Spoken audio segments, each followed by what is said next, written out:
Hello, and welcome to the Lust Podcast Show, the show that is rated R for real and not PG for playing games. I am one of your hosts, the Boss Lady. And I'm the D.O.C. And continue to join us for our weekly conversations about life, culture, and everything else. What do we say? Get to know us what? Get to love us. Before we get started, this episode is sponsored by Cigar Junkies as well as CGS Educational Services. So don't forget to go get your merch at cigarjunkie.com. But before we get into this 3-course meal that we always serving y'all, we always gotta pause. How you been? D.O.C, what's going on with you? Been doing pretty good, no complaints. How about yourself? Have no complaints, honestly. Yeah, everything is everything. The weather is crappy, but outside of that, yeah, I mean, but typical April weather. Yeah, end of March, April weather, so can't complain. So okay. Well, you know what, y'all? We're going to jump right into this 3-course meal that we always serving y'all. You know, we always start with our appetizer, which is the hot topics. And I see Mr. D.O.C. don't have on his hot topic glasses, huh? You weren't feeling it today? Y'all want to put the hot topic glasses on? Oh, okay. You said you had a whole thing with your hot topic glasses, so put on the hot topic. I didn't know if that was your thing or not, but all right, it's hot topic time. Lord have mercy. And so, first hot topic, we got to talk about this because I have seen this everywhere, like literally everywhere on every social media outlet, and that is Mr. Ant-Man and this baby mama situation. 23, he's 23, she, 38? That's what they say. That's what they say, 38. Mm-hmm. Obviously dip off, whatever you want to call it. Peace off, whatever, a piece of peace or whatever, but got pregnant. Supposedly he gave her money for an abortion. I heard it was $10,000 that he gave her. It was $100,000. Oh, $100,000 for an abortion. And she pocketed it. And still had the baby. He gave another joint $100,000 before. Oh, so this just this thing. He just knock him off and peel him off 100, huh? $100K.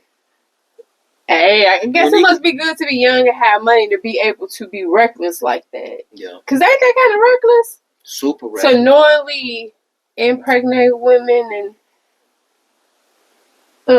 Yeah. That make you pause for a second. Super reckless and dangerous in today's environment. It really is. But going back to him and with this particular baby mama, and I believe she had, a girl? Pretty little girl. Yeah. Pretty little girl. And he wants nothing to do with it. What are your thoughts on that? Nothing to do with the baby. Well, and it was even rumors that came out that said he paid the child support up for 18 years, but they said that may be a lie. But so it's a lot to go on with this. I look at Anthony Edwards as if he was a son, because he's the exact same age my son would be. And so in this situation, I don't understand what's dude's fascination with fucking on the same girl. This was a girl that's other people. She's actually Lil Baby's baby mama. Oh, I didn't know that. The mother of his kid, yeah. Oh, I didn't know that. This is what she does. So she was looking for another come up. Oh, the baby's gonna get low. She was looking for another come up, and she decided to have the baby after he told her he didn't want nothing to do with it. She came up pregnant. He gave her money for it. I'm not here to discuss whether you pro-abortion or not. Right. But he gave her that. I'm just spitting the facts. And so she had the baby. She went on and had the baby. And so he said, like you just said, he doesn't want anything to do with it. So that's the debate. Is he being bogus? The other thing he did, but it was rumored, and he didn't do this, but they said he attempted to pay child support for the entire 18 years. A little over $1 million. So just cash out. And at the same time, he still don't want nothing to do with the kid. So I think for one, it's a shame that a little girl or kid in general is going to grow up in a broken and dysfunctional home. And unfortunately, I blame both parties. I blame the dude for not being able to pull out and control his dick. I blame the woman for not being able to take ownership over her pussy. Because you have a situation where you're knowingly having a baby with a guy who told you he don't want nothing to do with you. And you stupid enough, dude, to have sex with a girl that's reckless like this. Because you know what could happen at the end result of it. I'm assuming no condom. And so, So the little girl's going to grow up in a broken home. And unfortunately, she's gonna grow up with this dysfunctional mom with the same bullshit. And so it's just sad all the way around. I really feel for the little kid. And Anthony Edwards. But this is the other thing, to play devil's advocate. I'm not going to just put it all on Anthony Edwards. You know, I watched the Netflix thing. You know, he was part of that Netflix series, and he has a living girlfriend who was having a baby. And so I guarantee you that woman has something to say or do with that. Nigga, you ain't bringing that motherfucking baby around here. I don't give a fuck what you say. That type of shit. Bring that little girl around here and see what happens. I guarantee you getting that type of pressure too. It's fucked up. How about this? Because this is my thing. Mm-hmm. And I know it's probably going to be some people that's going to get mad at me for what I'm about to say. Probably in particular, probably females. But the girl ain't shit. But I'm not going to say she not shit. She ain't shit. But this is what I would say. Women, stop. And let me pause because I'm not going to say stop. But if you're dealing with a man who blatantly just flat out says, I have no interest in having more kids. I have no interest in having kids at all. Why would you have whatever? My whole point is that if he tells you open and honestly, then the fact that you believe that you getting pregnant is going to change somebody's mind when this is theoretically what they believe is just crazy to me. And the fact that you would cause yourself to suffer, in essence, because you're going to suffer in some way, shape, somebody's going to suffer, whether it's the woman, whether it's the baby, somebody's going to suffer. And to purposely cause suffering to whatever it is, trap a guy, not trap a guy, whatever, because in this day and age, there's way too much with birth control. Yeah, Plan Bs. It's just way too much to prevent this from happening when someone willingly tells you they don't want a certain thing. So my whole thing is, you still have the baby stop with doing this thinking that you're going to change a person with that. That's not you forcing a human on another human. It's not going to make a human feel a certain way about that human. I can see why this girl would do it because this nigga paid. He's a multimillionaire for life. All right? But I'm talking about the broke bitches. I mean, the women that fuck with the broke niggas. Like, guys, that's what I'm talking about. Like, I don't know. Why would a woman have a baby with a man that's married or already in a committed relationship? You know he's not going to leave his current family or wife for you. So that means you're going to grow up and raise this kid by yourself. This kid's going to have an absentee dad. Obviously, you're going to have to fight him for the first 2 to 3 years of this kid's life to get child support and spousal visits and all. I mean, all that stupid shit. It's just crazy. This obviously is a topic that you can really divulge a whole episode to. It's just wild. Because it is crazy, but to each his own. Again, I feel sorry for the child. I just say put the child first. In all the decisions that are made, put the child first. And as a woman, think about how the child is affected by your choices and lack thereof, because you're going to have to explain to this child why there's a man that fathered this child but does not want to be a father to the child. You're going to have to explain that. When the father told you he didn't want to be a father from the get-go. So that's all I'm going to say about that. Crazy shit. That's crazy. Yeah. Well, last hot topic real quick, and this ain't not to, because I don't like bringing him up. But what's up with your boy? Oh. Trump with this tariff increase. Did you see it coming? I know you're not surprised. I know you're not shocked. So before you give that, I already know you're gonna tell the public. This is the thing. You're not surprised or shocked, but it's. I don't really know what the play is, except they either got a bunch of fucking idiots and clowns, which is clearly what's going on. I really don't know what their play is, but to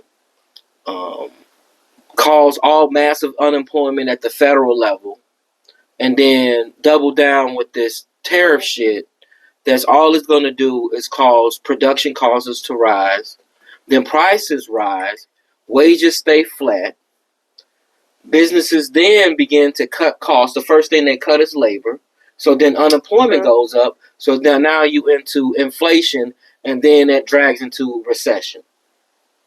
Another topic that you need a whole episode for. So, I don't know what the motherfucker is on, but fuck around and find out. You motherfuckers that voted for him, especially you black Trumpers, you motherfuckers have been mighty quiet. You dumb motherfuckers who thought that you was gonna get a PPP loan check or some stupid ass shit. I don't know what the fuck these motherfuckers thought. But cognitive dissonance is what I call it. So that's all I gotta say, man. But you asked me a question, so I'm gonna be real with the people. Well, that's the hot topic. Stay tuned. It's crazy. Hey, we're gonna go to war in a minute too, y'all. That's crazy. I'm predicting that too. You heard it on the show, the Lust Podcast. Well, with that being said, that was a mighty healthy appetizer. So let's just join in this entree, you know? And we are really, really, really over 60% done with our book of game, 20 years, chapters, however you want to call it. We just wrapped up and dropped episodes, chapter 15 and 16, 5 love languages. Last one was keep laughter together. And so now we are embarking on some chapter 17, which is something that I don't really think people really think about. It's not really something that is like a key thing, but I think it's really something that people need to explore, and that is a person's family, their culture, their upbringing, and how that has an influence on love and marriage or relationships. Because I think that people don't really pause and think about what you see coming up as a child in terms of love, relationships, marriage, lack thereof, how that can shape you as who you are now as a lover, as a person, and all that. So I want to look at it from 3 different vantage points. And D.O.C, I want you to help me out with some of this. So first thing I want to talk about is from the vantage point of family influence on relationships. So I want to ask you a question. And hopefully. Now, if you don't want to answer too personally like that, you can always say pass, go, whatever. But I want to ask you two questions. And that is, growing up, did you see a lot of positive images of black love and marriage in your family? Yeah, I mean, despite how wild my family is, I did see it. I mean, it starts with my grandparents. Now, people were married. That don't mean they were happily married. That's a whole different episode. But they were married. So that's a whole different conversation. But yeah. Motherfuckers were married. I knew about that. That was a real big thing. It was a lot of the men in my family were married, but the women weren't. That was different. Yeah. None of my aunties, except for one of my aunties, 2 of them ended up getting married, but initially they weren't married, and but they end up getting married. But yeah, my mom never married. My auntie Big Mama, she never married. But my other 2 aunties, they did marry eventually. They've been married for quite some time. So, yeah, they got married. But, yeah, and then most of my uncles at some point, I didn't say they all got married. But I remember one. In black love in general. But most of them did get married at some point, yeah. I would say this. I've seen a lot of... So, yeah, I did grow up around marriage and things like that, now that I think of it. Yeah, I did. I would say this. I saw a lot of positive images of black love, more so than black marriage. Because most of my uncles growing up, they weren't married. They were with the women. Okay. So what type of love you talking about? Love between couples? But just in general, well, couples. You talking about partner? Couple, I see that. Whatever. Even in the projects, I see that. But I would say this actually, because Uncle Donnell, John D, yeah, a couple of them were married. But for me, I seen a lot of examples of black love, just in general, family love. Yeah, you seen some of that. I seen it. I ain't gonna say I did. But just as much as I saw somewhat dysfunction in people's relationships, I also saw the positive side of it. Yeah. The good side of when couples are happy, they drink together, they hang out together. Back then, playing cards was a big thing. So I saw a lot of that. Let me ask you this. With those positive influences that you just said that you saw in your family, how did that shape or influence how you handled love and relationships as you became older and stuff and started dating and different stuff like that? Oh, I knew that any woman that I was dating was going to decide to be with, she had to be thick-skinned, because it took me a long time to bring a woman around them crazy-ass niggas. So shit. I mean, when I asked that question, I mean, how did your images of you seeing what you saw in family, how did that influence you as a black man being in relationships growing up? Like, it did influence me. Okay. I mean, I grew up in a situation where my dad was absentee, so in directly in front of me, I didn't have that. Then the people that did were in partner relationships, they were in very highly dysfunctional relationships, meaning that there was either domestic violence, substance abuse, whether it be drugs or alcohol. So I grew up in the projects, and there was a lot of dysfunction. But that don't mean these people didn't love each other. They just had situations that caused it to not be expressed in the ways that typically in traditional ways that it is. So, but that don't mean people didn't love each other. So what I would say is that for me, when I think of how my images of love for my family and how that influenced my relationship, to me, again, I think it rubs off because it's, for me, it did show me how to love, how to express it. Because I think people were somewhat expressive with how they show love to one. So I think that was something that I saw. So you talking about family love, or you talking about, once again, partner I just said love? Black love. I said all love. I said family and partner. Well, we definitely had lots of love amongst the extended family. I come from a huge family, so it was lots of love. We roll like a motherfucking gang. You know that. So, okay, think about it this way. Think about how your parent relationship could serve as a blueprint for love. So thinking about that in that term, let me put it in that term. Yeah. Let's start with that first. So how would you say the parental relationships, how did those serve as blueprints for love for you? Or did repeat that question, because you asking weird questions, man. How is that a weird question? Ask the question. When you think about your parents, how did your parents' relationship serve as a blueprint for love? What I mean by that is... I just told you. Now you asking me weird questions. I just told you. Now, niggas need to read the book. Because she bringing up the shit in the book. I just told... Okay, you want me to tell you, my father wasn't shit. I became a ward estate when I was at 14. So how much love was there? Okay. It wasn't a lot of love. It was called survival. I don't know what you... I don't understand what you're asking. What I mean is that, okay, but amongst the extended family, that's a lots of love. I would say this. But my mom and dad didn't show that because they wasn't together.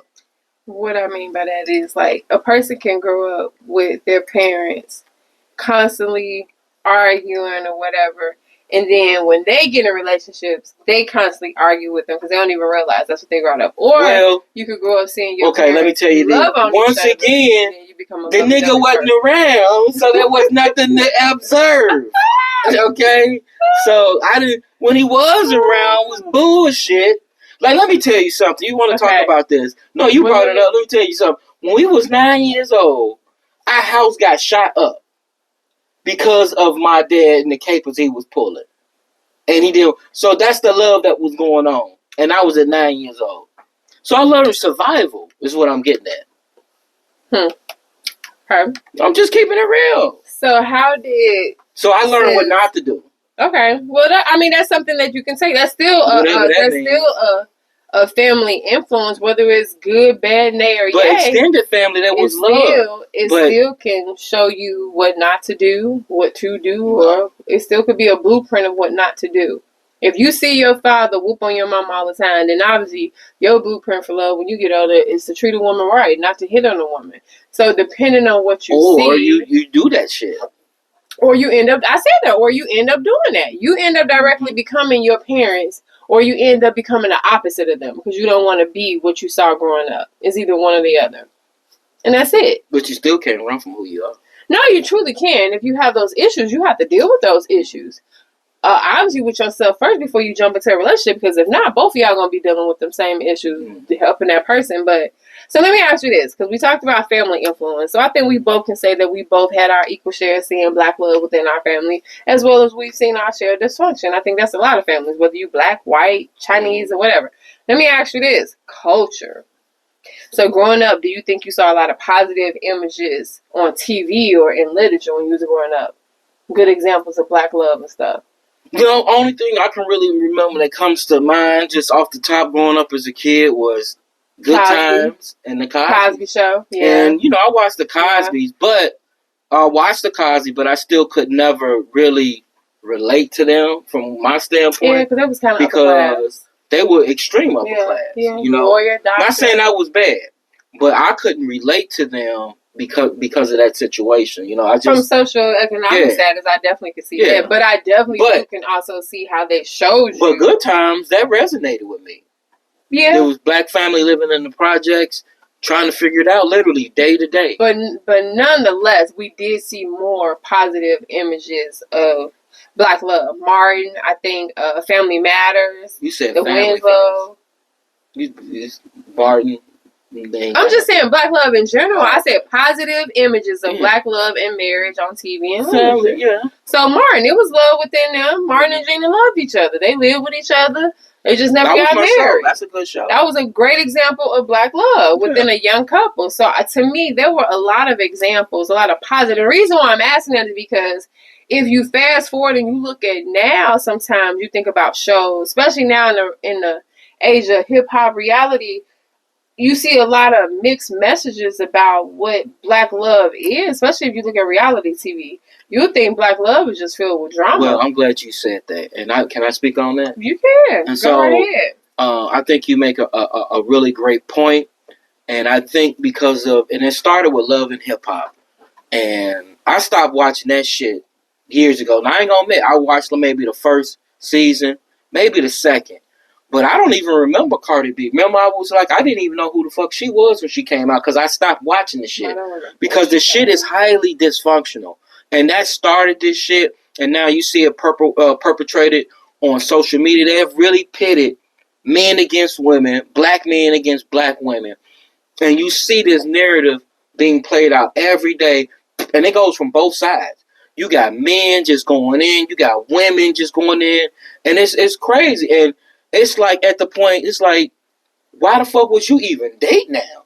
Because it'll make you think that Black love don't exist. I know it's full of shit because we hang out. We got tons of couples that we fuck with that we know that this, and they married, and they've been married for years. I know couples that's dysfunctional too. But I do know there are a lot of couples that are married, partner doing their thing. Yeah. So, but I hate the way it's the narrative is now versus the way when we were growing up. You always saw a good healthy. I would say in our generation is a little bit better, but I'm talking about 40 and younger. That social media, it's fucked up. Like, I'll tell you this. I saw something on Valentine's Day. It was a video, and it was a video of a girl and a boy fighting. I'm talking about fist fighting at their car. It was fighting on Valentine's Day. They were at a stoplight. Who would be fighting a girl? They were at a stoplight, and the dude was trying to pull the girl out the car, and she was whooping on him, and he was whooping on her. And they were a couple. I've seen quite a few videos of that where the couples are fighting. And somehow this is like glorified or whatever. But it's not the images of Black love that I remember growing up in books and things of that nature. It's not like you see now. Let me ask you this. Because people talk about culture when it comes to love and marriage. But let's talk about cultural differences. And what I mean by that is when you think about cultural difference of gender roles within relationships in different cultures, where you look at dating customs from different cultures. For example, monogamy versus polygamy. The common gender roles that in some cultures, marriage is supposed to be arranged by parents, and you're not supposed to go out and be dating a whole bunch of people to get your mate. So what my question to you is, what are your thoughts being an American person with love and marriage compared to other cultures and their influence on marriage and love? I don't give a fuck about them other people. All the thing I care about is black people. I don't give a fuck what they doing. They doing what they doing according to their customs and religion. Growing up, what did you think marriage was supposed to be like growing up? As far as you grow up traditionally, and you grow up in a Judeo-Christian household. They think you supposed to be a man and a woman. Okay, I mean of black people marrying black people. Okay, but I mean, and typically not only that. People marry, not only black people marrying black people, but then they marry within their class. You ain't gonna see a doctor marrying the girl that work at Dollar General. Okay, so you talk about that. You married in your class. You married in your ranking. You married in your race. People marry people in close proximity. So I married you. You college educated. You was a girl that was working in the office. Like, all that's not like just haphazard. I'm just saying. So let me ask you, how many people meet a motherfucker in the club and they stay married? You motherfuckers put that in the comments. I want to meet a motherfucker. So let me ask you this. Growing up, what was your idea of what a wife is supposed to be, or a wife is? Based on how you grew up, what did you think a wife was supposed to be? If you grew up in a Judeo-Christian tradition, you grew up with the man as the head of the household and the woman as the caretaker. I'm not asking you if you grew up in a Judeo. I grew up in that, and I'm telling you that. I went to church. I got baptized. So then you grew up like that. The man is at the head of the household. The woman is the caretaker. She takes care of the kids. Blah, blah, blah, blah, blah. The man does this. Traditional way of running the household. So even when you was at Northwestern dating and you was thinking about your future and all that, that's what you was thinking? Man, I wasn't thinking about no motherfucking marrying nobody at no motherfucking 18, 19, 20, 21. None of that shit. The fuck is you talking about? Like, these questions are weird. I don't know what kind of questions are these. Like, I wasn't thinking about none of that shit. Like, I didn't care about that shit. I was trying to bust a nut and keep it moving.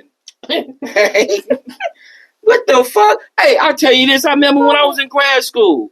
And one of the things about grad school, when I was at U of I was a young, I didn't realize that most motherfuckers in grad are older. What I mean by older, they're in their like mid to late 20s. Yeah. Some in their 30s. Yeah. I was 22 years old when I went to grad school. So I got women I'm dating.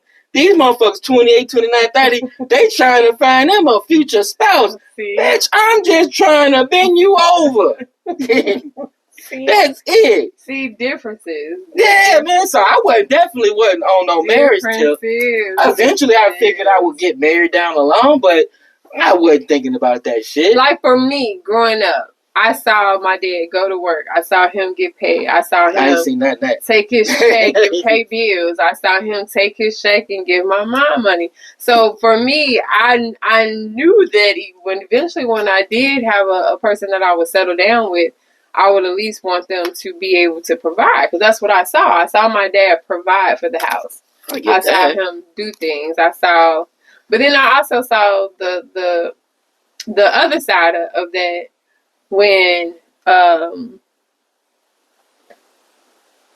don't know how to say it, but I also seen the other side of that. The fuller picture of life. Let me tell you, people act like life is like all fucking roses and shit. Life is life. Yeah. There's good shit, there's peaks, and there's fucking valleys. Yes, it is. And you got 365 days a year in a relationship and a marriage. A motherfucker ain't gonna like them out of some of them days. That's just the way the shit is. That's true. That's just the way it is. That's true. And that don't mean that you don't love the person no more or nothing like that. Mm-hmm. You work your way through whatever that problem is, especially if it's not some shit that you can you can reach a compromise on. Now, if it's some shit that they violated, some shit that you don't compromise on, then I get it. But all relationships, whether they're intimate, family relationships, they go through their ups and downs. That's what family. That's what it's about. True. But I tell you this: when you think about it, it's just crazy how it is just really crazy how just the flip of the thumb, how childhood experiences could just really influence so many different things. It's called your social construction. Oh, it is. It is. It's from a sociological standpoint. It's very good. We know you study sociology just like I did. You got people that grow up with you got people that grow up with money, right? They grow up with money. Who they are as an adult. They fucked up because their parents wasn't around, because their parents were spending so much time trying to get the fucking money so they can live this certain lifestyle. So you got to pick and choose your battle, so to speak. You know what I'm saying? You try to find a healthy balance. That's what you look for. And I agree with that. No matter, I think at the end of the day, the whole thing is that no matter how you come up, what you come up from, whether you believe it or not, your family, who your family is, who they are, how you grow up with them, how you interact with them, your culture, where you live, where you grew up, all that factors into your relationships now. All the things that you picked up, learned, gained, all of that, experience, memories, all that shape you into who you are and how that have you as a person in a relationship. Now, this is the thing that people don't talk about, though. When you talk about all this family shit, especially when it comes to relationships, is how the family can impact the relationship in a negative or positive way.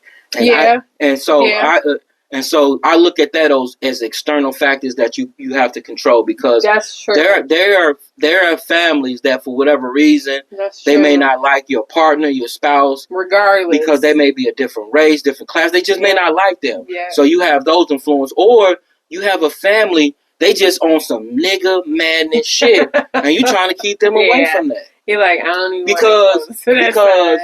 because the person may see that as a reflection on you. Yep. And even though it is, because those are your people, you can't escape from who you come from. You are who you are. And so you got that sort of thing. And so you have people that alienate them. Like for example, I always use the Kobe Bryant thing. He cut off his own mama and daddy because they did not like his wife. He stopped fucking with them. When he died, that was some sad shit. Them people died broke. They had to sell all the memorabilia that Kobe gave them for money because his wife refused to give them any of the money from, him passing away. Cause she got like almost $500 million. And that should be real. Yeah, so that be real. I know. I seen that in my family. I mean, I got situations where your family can impact your thing. Yeah, when a person don't like a person, that stuff can trigger. It can trickle down into the family, and it can cause some waves. So, that's the shit you got to control with the family. I definitely agree. Well, overall, guys, I just say just be cognizant and just remember that those things do influence who you are now as a person in your relationship, and you just got to keep that in mind. I'll tell you one thing that I always, and I probably shouldn't even say this though before we get to fair or foul. Yeah, but I always knew that, and this is no diss to anybody from the projects or grew up. But I always said I wouldn't marry nobody from the hood, from the projects, because I knew my family was super dysfunctional, and I figured she would have an equally dysfunctional family. Not necessarily. Yeah. Coming out the projects, them niggas was all... Not necessarily. Every motherfucker that lived in the projects was dysfunctional. How you gonna tell me and I live there? Oh, I'm not saying it like that. That's why they was in the projects. What I'm saying is I've come across some really, really nice... No, you don't understand. I'm not saying they weren't nice. I just said they grew up in dysfunctional households. Most of us grew up in households with no daddy, no man whatsoever.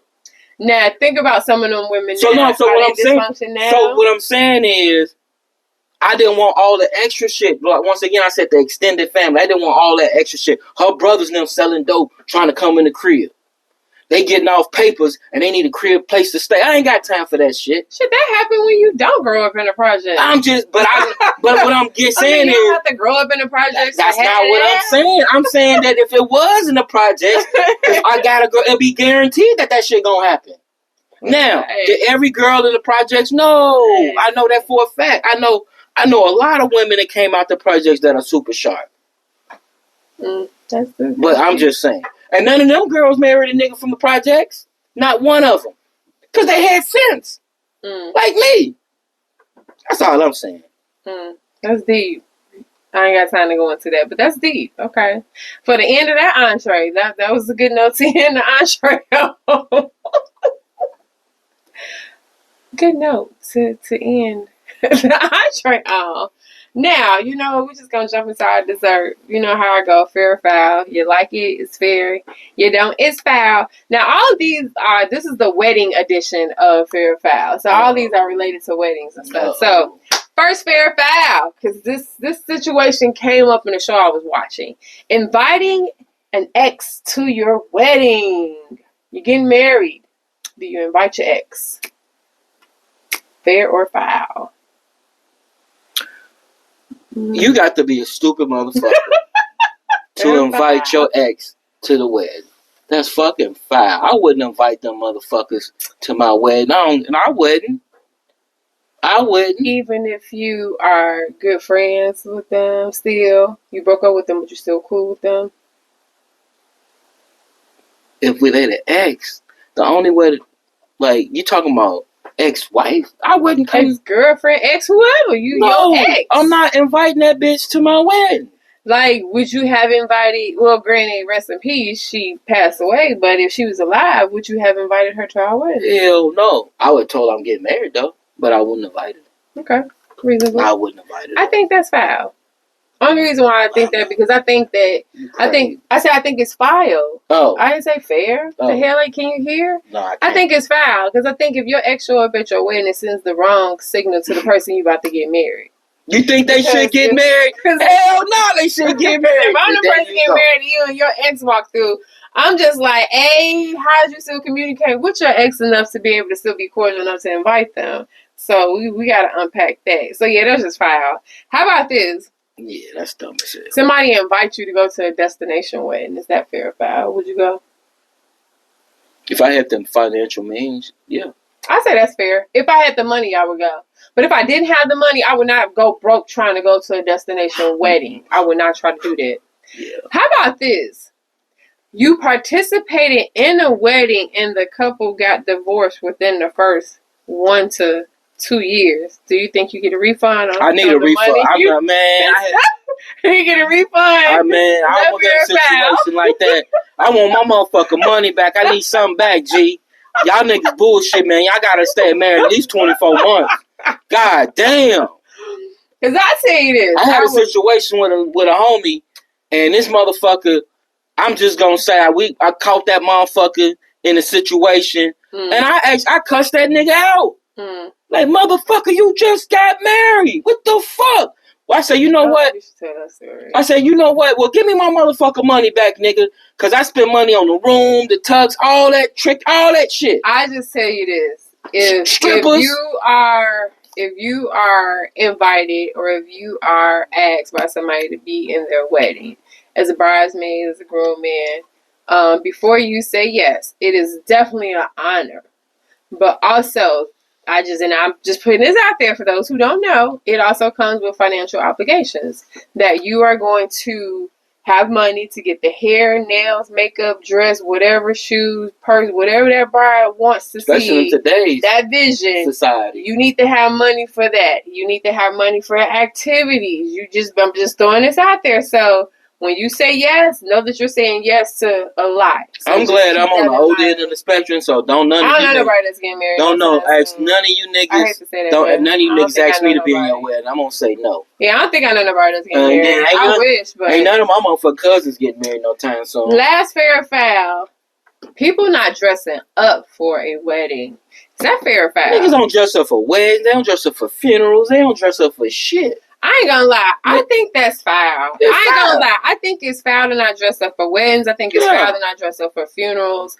I think some things should stay old fashioned. I'm just being honest. And just some traditions just need to stay where they are. And I think dressing appropriately for a wedding or a funeral to pay your respects or even to pay your homage to a couple deserves you looking presentable. Not just looking. Why are you wearing the club outfit to the wedding? Yeah, ladies, that don't mean you show your nipples, your titties, your pussy print through your skirt. That don't mean that. They trying to get the bills paid. You wear the one to your knees or your mid thigh. Don't wear the one that start right at your butt cheeks. Like, come on, like, dudes, don't wear the jeans that sag, that look like jeans. At least wear the jeans that look like slacks or something. Gotta do better with that. So I say that's foul. The shit that I've seen it's just sad. I mean, I ain't gonna lie. I saw pajama pants one time at a funeral. Yeah, I seen some crazy shit. I seen pajama pants at a funeral. We just seen some crazy shit. Yeah, I have. Niggas down there smoking in the funeral. I've been at a funeral where people that cussed in the funeral, in the church. Yeah. And cussed. Like, at the altar. Like, they wilding out. Like, damn. Yeah, these motherfuckers, man. This new generation, man. It is different. Man, these motherfuckers so different now. This is, this the other thing. As a parent, my mama would have beat my ass if I had got ready to go to a funeral when and I wasn't dressed properly. Like, I would have got my ass whooped as a kid trying to walk out the house. You tell them niggas they go to my funeral, them niggas better put on the suit. They not getting in with no fucking t-shirts or hoodies on. None of that shit. So you gonna have a dress code at your Yes, I am. I'm gonna have a motherfucking dress code. Okay.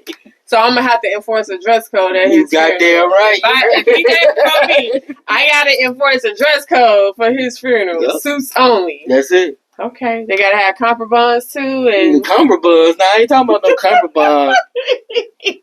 They better have on a motherfucking pair of slacks and a collared shirt, son of a bitches. Don't come in and smell like a blunt. But that's a different topic. Nah, for his funeral, you can't come smelling like a blunt. But why we talking about my funeral? Anyway, move on. Knock on wood. Hey, knock on wood. Yeah, well, I was just cracking the joke. Knock on wood. Cracking the joke. Knock on wood. Anyway, well, thank you, D.O.C. I like this topic because I truly believe that family and culture do really influence how that makes you as a mate in your partnership. It really does. Oh, yeah. I love the fact that I'm a Sanders and we off the chain. Fucking love it. And I love the fact that people, they know us all throughout Gary. I love it. Man. Infamous, boy. Yeah, they know they with the shit. Man, they be like, Sanders. First thing they be like, you know Jeanette? You know Jeanette? You know Lynette? You know Stephanie? Woo woo, Pee Wee, listen. Little bro. Bruce Too tall. Them always the names that people rattle at you first, especially Stephanie, because Stephanie know everybody. She know every police officer, every goddamn, she know everybody in all counties of Indiana. She know everybody. So shout out to Auntie Stephanie because she know everybody. Literally. Right, that shit comes in handy. Yes, it really comes in handy. She is like a walking Encyclopedia Britannica, I tell you. So yeah, any time of the day. Any time of the night, you call Auntie Stephanie, she got you. They got a situation. Yeah, you call Shakonda, they got you. They like freaking Fred. They got you. They got you. Peace out. Anyway, thank you, D.O.C. Appreciate you. Yeah, chapter 17, 3 more to go. Yeah. No doubt. With that being said, hit that subscribe button, hit that like button. We out of here. Peace. Peace out. Remember what we say, don't do what you saw. Do better than what you saw. How you gonna say you guess?